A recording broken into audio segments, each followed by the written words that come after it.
उन्होंने मुझे बोला कि मेरे बारे में ज़्यादा बोलने की ज़रूरत नहीं है, सिर्फ एक लाइन में बोल दीजिएगा, मैं वही इनफ है।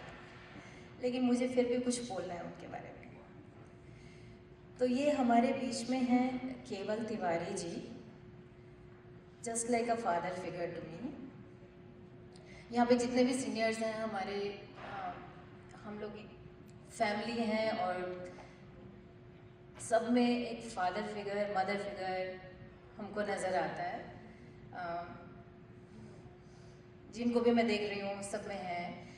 केवल तिवारी जी एंड उनकी वाइफ जो हैं, उनके साथ भी ऐसे ही, विजया तिवारी जी, उनके साथ भी ऐसा ही है। I would like to invite Kewal Tewari ji. His PhD in chemistry, retired from teaching in 2021. He has been a BSNA member from the very beginning and has given all his blessings and knowledge to all of us. He also has a background of astrology, and as I said before, he is a father figure to all of us. Thank you so much. Please welcome Mr. Kewal Tewari for his presentation. आपको नाम तो आपको पता ही है मेरा। मैं सिर्फ एक इतनी बात कहना चाहता हूँ कि जब से मैं रिटायर हुआ हूँ तब से मैं सोच रहा था मैं क्या करूँ अब। पहले तो काम किए करते थे, मैं 2 जॉब किए करता था। मैं I was working as a chemist also. At the same time, I was teaching part-time. So after retirement from my chemist job, I kept on teaching. तो वो 2021 में रिटायर हुआ हूँ। तो क्योंकि बिजी बहुत था, तो इसलिए मैं कई ऐसे काम करना, ऐसी स्टडी करना चाहता था जो मैं नहीं कर पाया। तो अब सोचा कि क्योंकि रिटायर हो गया हूँ, मेरे पास टाइम है, तो वो चीज़ स्टडी करूँ जो मैं नहीं कर पाया। तो इसलिए मैं यहाँ पर एज ए एक्सपर्ट नहीं हूँ, मैं एज ए स्टूडेंट आपको बताना चाहता हूँ कि I am a student right now. Okay, और जो मैंने अभी रिसेंटली पढ़ा है, एक तो एस्ट्रोलॉजी है, वो भी चल रहा है, अभी पूरी 100% प्रोग्रेस नहीं उसमें नहीं हुई। लेकिन दूसरा था अष्टांग योग ऑफ पतंजलि।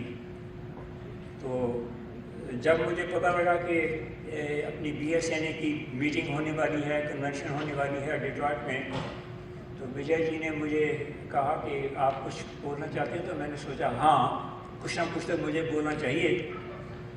तो ये फिर फाइनली ये टॉपिक सुना कि ये टॉपिक अष्टांग योग ऑफ पतंजलि का जो टॉपिक था, क्योंकि मैं स्टडी कर रहा था, तो मैंने सोचा यही ठीक रहेगा। वैसे एक और सब्जेक्ट भी है जिसके ऊपर मैं अभी काम कर रहा हूँ, वो थोड़ा सा कॉम्प्लिकेटेड है। वो है या ये समझ लो कि हम जैसे कहते हैं कि जो होना है हो के रहेगा, कि ये सच है कि गलत है, इसको कैसे प्रूव किया जाए साइंस के तरीके से। तो उसके ऊपर मैं भी काम कर रहा हूँ। पर क्योंकि अष्टांग योग के ऊपर मैंने थोड़ा सा पढ़ लिया है, तो मैं आपको जितना पढ़ लिया है उसके ऊपर थोड़ा सा प्रकाश डालने की कोशिश करूँगा। Okay, so let's start with अष्टांग योग of Patanjali. And as I said, I am not an expert on it. So, and there was some information regarding Ashtang Yoga by Anjani Tewari ji. So there is some overlap. So please bear with me at that point. Okay. Ever since a person is born, a child is born, there are certain aims which are set by the parents. So there are lots of aims in our life at different stages of life. So there are short-term aims for childhood, which are usually set by the parents or teachers, later on teachers or elders. For example, if the child has done the homework or not by certain time, so that's an aim. So if it's fulfilled, good. Then there's the next aim that maybe, oh, you have to do some chores in the house. Have you finished them? If that is done, then there's the next aim. So there's aim after aim which keeps on coming up. So there are some long-term aims for the young people. Once they become a little bit older, they have to figure out what kind of education they would like to have. So there's an aim for that education.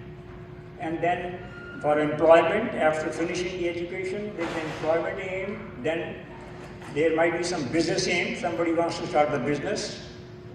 If a person is established, then there's the next aim, marriage. And then it keeps on going just like that one. So once a person has gone through that, then the question comes, what's the ultimate aim of this life? Okay, so there are so many aims, and there's an ultimate aim. Next slide. Okay, we know life goes in cycles. There's a day and night cycle, and there's a season cycle, like there's a winter, after winter, we have the spring, then we have summer, and then fall, then again, come back to again winter, so there's a cycle of that. And there are some other cycles like solar cycle, which comes up every 11 years. There is a solar flare, lot of disturbance in our telecommunication system, okay? And there's a birth and death cycle also, which everybody knows. Like people are born and then grow older, later on they die and then again reborn, okay? So that's it, the birth and death cycle. And there's another cycle which everybody knows, where the whole yug is gone, like Satyug, Treta, Dwapar, Kali, and then there's the Pralaya. And then again, after some time, the whole thing starts again. So that's a very big cycle, maybe millions and billions of years, maybe trillions of years, okay? So there are short and long cycles, but we are looking at the birth and the death cycle, which could be millions of years. Next slide.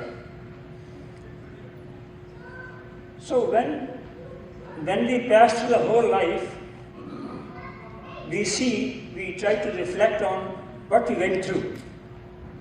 There are ups and downs, we know that, right? And there are times when we have cycle of happiness or have cycle of sorrow, cycle of healthy and sickness, success and failures, good times or bad times, okay? Lucky or unlucky. So these are different kinds of things which we experience in our daily life. So at this point, when a person has already gone through the responsibilities, like a person is maybe 60 plus, okay, I would call slightly older person. At that time, a person might start thinking, what's my goal? What's my ultimate goal? Okay? Or should I go through this process again? The kind of life I made, I had the sorrow, sickness, and all other ups and downs. Should I go through that again? Okay, next slide. And this question had been there for a long time. Indian sages and yogis who have worked their whole life, they have answered this question. They say that there's another option. You don't have to necessarily go through this life and death again. There's another option. That option is where the Atma of a person merges with God. And once the Atma merges with God, there are no ups and downs, there is no sorrow and happiness, it's all bliss. And it's everlasting. Okay? So a wiser person chooses that option as the ultimate aim. So this is the question which normally people have, has been answered by our yogis. Okay? So in this option, a person's soul becomes free from all bondages, merges with God, experiences bliss, and then at that point, a person is face to face with the reality, which we don't see in our daily life. Okay? So all the questions are answered, and this is what yogis say, that should be the real aim or the ultimate aim of life. And we have already heard from some other people that moksha is our aim. So moksha is basically the same thing, where our soul merges with the God. Okay, next.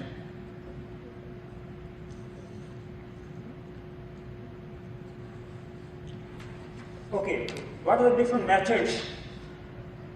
There are different methods given in our scriptures, like in Upanishads and Bhagavad Gita. Karma Yoga, which is action-oriented. Bhakti Yoga, devotion-oriented. Jnana Yoga, knowledge-oriented. Hatha Yoga, which is more or less physical exercises. Then Ashtang Yoga, which is also called Raj Yoga, given by Patanjali. Okay, next slide please. And since, as it says, Ashtang means 8. So there are 8 parts of this, and they are listed right here. Yam, Niyam, Asana, Pranayam, Pratyahar, Dharana, Dhyana, Samadhi. And I think this slide we have already seen with which Mr. Anjani Tewari presented. And I tried to give some equivalents of this in terms of English. Yama is moral behavior. Niyam is self-improvement. Asana, physical exercises. Pranayam, breathing exercises. Pratyahara is control of senses. Dharana, holding mind on a certain point. Dhyan, holding mind on a certain point for a longer period of time, where you can control yourself at that point. And finally, Samadhi. It's a state of super consciousness. Next. Now, just to give you a little bit more detail about Yam, as it says, this is related to moral behavior. So there is ahimsa, satya, asteya, brahmacharya, aparigraha. And I try to give the equivalents of these in English. Ahimsa, non-violence. Truth, we already know that. Asteya is non-stealing. Brahmacharya is continence or chastity. And then parigraha is a non-collection and not holding the things. Now all these things, they have to be done not just by saying, they have to be done through action and also through the mind. As they say, man, karam or vachan. So using all these 3 aspects, you should practice all these things. So that's the Yam part. Next. And in Niyam, we have Shauch, which is cleanliness. Again, cleanliness of the body, cleanliness of the mind. So that falls in the same region. Santosh is contentment. And you might have heard regarding Santosh that there is a couplet I remember from my old days, which says, Gaudhan, Gajdhan, Vajidhan, और रतन धन खान जब आवत संतोष धन सब धन धूलि समान. So definitely this is really important, contentment. You have to be contented. Otherwise there is no end to what you are looking for in the life. You keep on collecting, keep on getting without need. So therefore santosh is very important. Then tap is basically study. Okay? Study, which means hard work with sincerity. So you have to do the hard work with sincerity, because if you are not sincere, the hard work doesn't pay as much. And as today, we were told by Patanjali that work is worship. So we have to work hard. If you don't work hard, obviously you cannot get what you are looking for, or it may take longer than what you are looking for. Okay. Next slide. Okay, then comes the asana. Asana, these are physical exercises, and there are various types of asanas to keep the body muscles and functions of the internal organs in working order and the proper control. And these have to be done on a daily basis. Okay, there are some slides coming up next, so we can start looking at those. I tried to include only a few of them, not all of them. So here you can see, okay, next slide please. This is Padmasana, next. So this is Baddha Asana, and this is Sarvangasana, next. Halasana, Paschimottanasana, Bhujangasana, Vajrasana, and Matsyasana. Now this list is not complete, there are many more.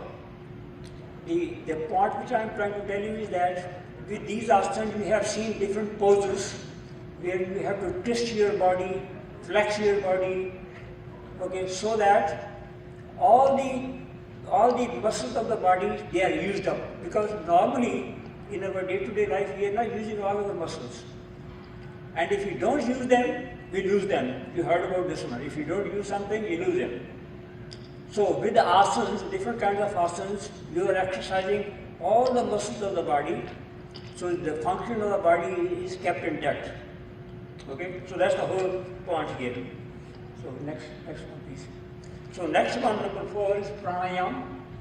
Now pranayama, normally people say it's a breathing exercise. It's not just breathing exercise alone. Breathing is there, but it's not just a breathing exercise. This is related to nerve center control. The knowledge and control of prana is really what's meant by pranayama. That's the real definition. The knowledge and control of prana is really what's meant by pranayama. But unless you understand prana, you may not be able to have the full definition of this. To understand prana, you have to go to the next slide here. What's prana? According to Indian philosophy, I have to tell you a little bit of Indian philosophy here. Okay? Prana is, according to Indian philosophy, the whole universe is made from two things, Akash and Prana. Akash is very subtle in its original form and cannot be perceived until it takes a gross form like solids, liquids, or gases. In fact, from Akash we can make anything, even Earth, our bodies, planets, everything is made from Akash. But how? What makes it gross? Prana. Prana makes it gross. And what's prana? Next slide. What's prana? Prana is the manifesting power. It's the energy. So, energy of the universe is all pervasive and infinite, and it's the force behind all the different kinds of forces which we see in our day-to-day life. Magnetism, gravity, even thought is a kind of force, because thought is made up of the waves. We heard about that. So this is a very subtle form of energy in terms of thoughts, and sum total of all the energies of the universe, mental as well as physical, is what's called as prana. So when we do the pranayama, so we are trying to get the not only oxygen into lungs, we want to have that prana throughout the body. So you should be thinking like that when you are doing pranayama, that you are getting the energy from the outside to every part of your body. So that is the real prana. That's the real pranayama, where you are thinking that you are getting the energy from the universe into your body. And there's a lot of potential in our body. Many times we think as if we are just using oxygen, we are getting oxygen. It's more than that. We have lots of latent functions in our body which we are not using. For example, You might have heard from neurologists that we are using only 5% of our brain. 95% we don't know how to use it. If we can somehow find out how to use the other 95%, we can do much more. We have lots of potential. Same thing with the body also. With the body, there are lots of other functions which we are not using, but if we know how to use the energy of the universe, and then whatever our yogis have practiced and told us, those things you can feel yourself. Normally we say, or at least those who are students of science, they normally think, oh, these things are not possible.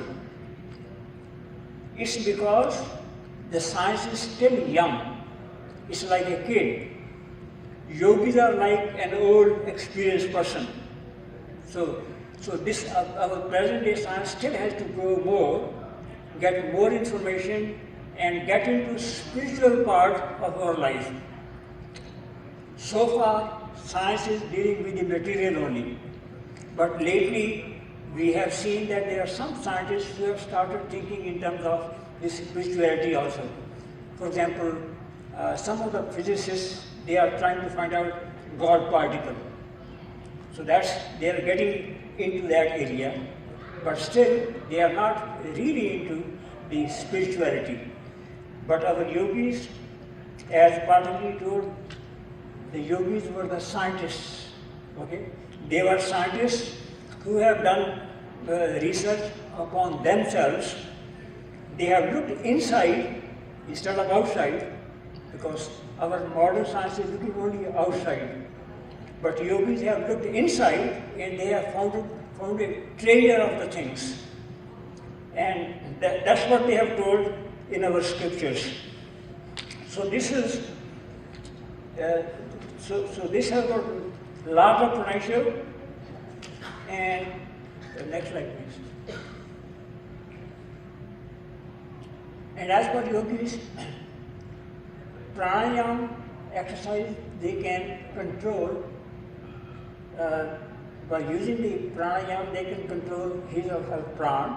And most of you probably heard about different exercises of pranayama through videos and TVs.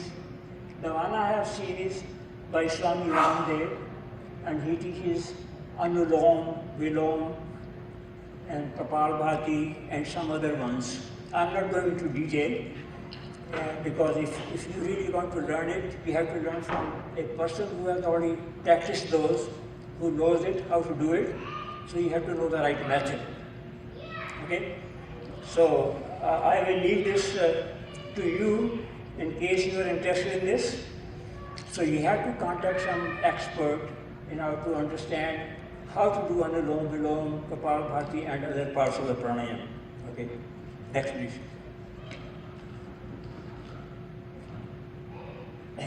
So the correct methods of pranayama should be learned through experienced person, normally we call as guru. These practices take a long time before you can feel their impact. So one has to have patience. This is important. As per yogi, there is a latent power in every human being, and that power is called Kundalini Shakti. Okay, next one. Now, Kundalini is the potential power called up at the bottom of the backbone. Okay, right at the bottom of the backbone. Okay, and it's present in the dormant form. So by using the Ashtang yoga of Patanjali, it can bring enormous physical and mental and spiritual benefits to anybody. So we have to arouse it. We have to wake it up. Okay? So if we do it properly, again by using the practices through some expert, so it is, as it is uncoiled, it is forced to this special conduit called Sushmana. Sushmana is in the middle part of the backbone. I think today Anjani ji told that there are two pathways, one on the left side, one on the right side of the backbone, and Ida and Pingla. Sushumna is in between, in the middle part. So when we arouse the Kundalini, it goes to the Sushumna part. So as it's uncoiled and is forced through a special conduit called Sushumna, present in the middle of the backbone, it goes to various nerve centers. And once it goes to nerve centers, it activates them. And once the nerve centers are activated, you can feel physically the effect of that. Now, let me give you the diagram. First of all, can you skip 2 slides and get to the diagram? One more. Right here. So here you can see that in the central part, where we have the backbone, right at the bottom is a Mooladhara chakra. It's called perineal plexus. And above this one is Swadhisthana chakra. It's a hypogastric plexus. Then right above that, third from the bottom, is called Manipur chakra or solar plexus. Now as the Kundalini starts moving from the bottom up, it starts activating those centers. So once the Kundalini goes up to that point, it takes care of all the functions of the lower part of the body. And I have already started working on this. That's the stage where I am right now. As I said, I am a student. I'm still learning.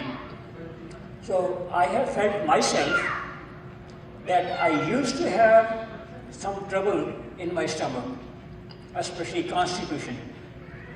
But by doing these exercises, I have been able to get rid of that. So for about a year and a half, I have no problem of the constipation. So you can see the effect of that yourself as you start practicing. But at the same time, I told you it takes time. It's not something that you do it 1 day or 2 days and then after that you will see the effect. That may not happen. So you have to be patient as we go along. So after third chakra from the bottom, which is Manipur, the next one is Anahata chakra, it's cardiac plexus. That's right in the heart. And then above this is Vishuddha chakra, which is right here. It is called as carotid plexus or laryngeal plexus. I think N is missing there. And then the Agya chakra at this part. Agya chakra, which is medulla plexus. And this affects the thinking process. We know we make a lot of decisions in this part of the brain. So therefore this is really important. And once the Kundalini goes to that one, to the top one, which is Sahasrara chakra. Sahasrara chakra is called 1,000 petals. The Sahasra means 1,000 petals. So there, once the Kundalini reaches here at the top, a person is in the super conscious state, which is beyond the normal conscious state. So the person can experience a lot of different things which normally cannot be explained. Okay? So that's more or less an experience which you have once you get to that point. Okay? Can you come back?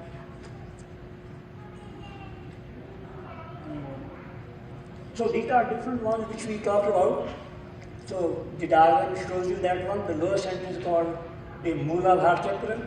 The second one from the bottom is Swadhisthana. Third is Manipur. Next one. And then the fourth one is Anahata chakra, which is the cardiac. And the fifth one is Vishuddha chakra, carotid or laryngeal. And sixth one is Agya chakra. The last one is the brain plexus. Okay, as I mentioned to you that this has to be learned through an experienced person, because then only you can learn the correct process. Okay, otherwise you can, as the yogis, some of the yogis say, that you can hurt yourself if you're not doing it correctly. So it's very important that you go to somebody who has already done it and who's experienced on that one. Okay, next. So after pranayam, you go to pratyahara. Okay, this is the last portion which I want to tell you, once Kundi reaches the brain plexus, the person is in a superconscious state, and the experience of viewing tell us that one can see the whole universe is one. And this is what Patanjali also told, that we have lot of commonality in us when it goes to chromosomes. So basically we are going to chromosome when we go to this plexus. Okay? And this is a state of bliss. There is no ups and downs which we experience in our daily life. Okay? Okay, the next one is, okay, go next. Pratyahar. Now Pratyahar, the definition is controlling of mind and not allowing it to join itself with the centers of perception. Now mind is something which normally we cannot control easily. We know mind is like a monkey. It's active all the time. Okay, it goes here and after some time goes somewhere else and then somewhere else. So that has to be controlled. And this is the most difficult part of Ashtanga Yoga. It takes a long time, sometimes years, to control the mind. Now, I was thinking about this part, how to do it. Now this is my view, that if any time we are attracted towards something or some person, whatever it is, at that time we should start thinking, whatever I'm going to be interested in is not permanent, it's temporary. We know that. We know that it's going to disintegrate or it's going to die after some time. Whether it's an object or it's a person, it doesn't matter. So if that's the case, then I would say we should think, why don't we go in for something which is permanent, which is everlasting, which doesn't have ups and downs? Okay? So that's the question. Okay, go next one. So what is that which doesn't go up and down, which is everlasting, and where there is a bliss, it is Paramatman. Okay? The same thing as we talked about moksha, going back to Paramatma. And I try to explain it further using a diagram. I don't have that diagram with me right now because I'm still developing it. But there what I'm trying to do is, I'm trying to tell you that mind, whenever some signal goes to mind can go to either ego or it can go to intellect. Okay? But most of the time we see that it goes to ego first. So ego sort of superpowers the mind and tells it to do whatever it wants to do. And whenever the decision is taken based on the ego, most of the time these are not good decisions. But if it goes to intellect, you can have good decision. But ego is stronger. And we know that lots of people have lots of egos. Everybody has ego. Okay? So controlling ego is very important. How to do that? Now if the mind tells the Atma, because we have Atma also inside, now Atma is just a silent observer. It just observes your actions and records them. It keeps a record of that. Whatever you do, whatever you say.